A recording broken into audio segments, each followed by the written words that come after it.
What if Donald Trump ran America during World War I? The war would have taken a completely different turn, and the outcome, totally unexpected. Don't underestimate his unpredictability and sharp mind. Europe and the Allies would see the world in a whole new way. Germany wouldn't be weak, but before we continue, hit that subscribe button, because what happens next is beyond imagination. It's 1914. Europe explodes into chaos. Archduke Ferdinand's assassination sparks a chain reaction, Austria-Hungary against Serbia. Germany mobilizes. Russia, France, Britain, all caught in a deadly web. Normally, America would stay cautious. But Trump sits in the White House. He wouldn't hesitate to take action, but he wouldn't blindly trust the Allies either.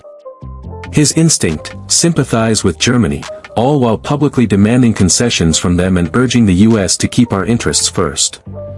He watches the early battles, the Marne, the Somme, the brutal trench warfare, and thinks like a businessman, where are the opportunities? Where is America threatened? Only when US shipping, trade, or business is at risk does he act. The Battle of the Marne, 1914. France pleads for American support. Britain demands troops. Trump calculates. I can intervene, but only if it benefits US industry or shipping. He delays, sending minimal aid, claiming it's enough to secure victory. Headlines spin it, Trump saves Europe, huge success. But in reality, France barely holds, Germany is checked, yet Europe is exhausted. Gallipoli Campaign, 1915.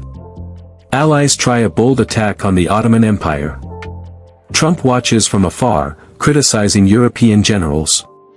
You're wasting lives. Make a deal. Let America handle the money part.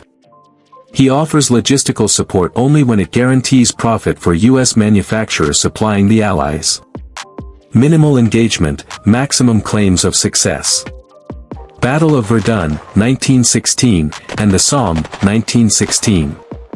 Millions die in attrition warfare. Trump would never send massive US troops just for glory. Instead, he pressures Europe to find a compromise, claiming credit for peace talks and strategic restraint. US enters the war, 1917. When Germany's unrestricted submarine warfare threatens US shipping, Trump finally acts. But true to form. Limited engagement. Strategic strikes only on key business risk areas. Trump claims massive victories, even though the real impact is small.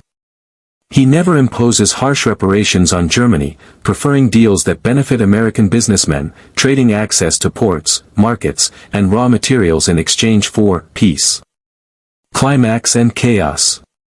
Treaty of Versailles, 1919. Normally a punishment-heavy treaty, but under Trump, Germany walks away mostly intact.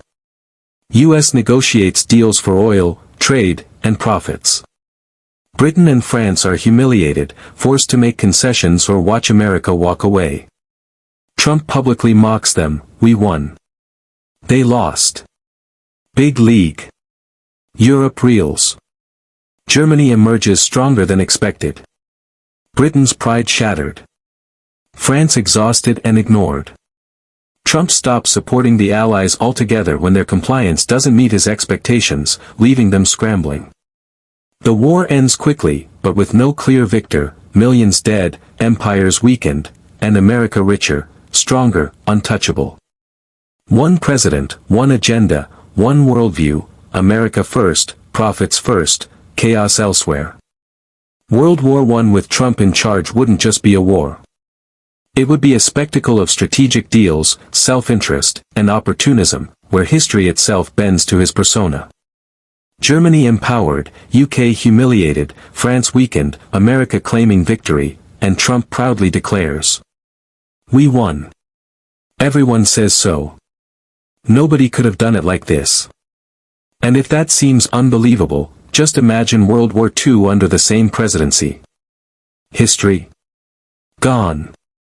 Maps. Redrawn. Treaties. Rewritten. And every empire would feel the chaos of Trump's style applied to global power. History was never this unpredictable. Hit subscribe to see what else could have changed.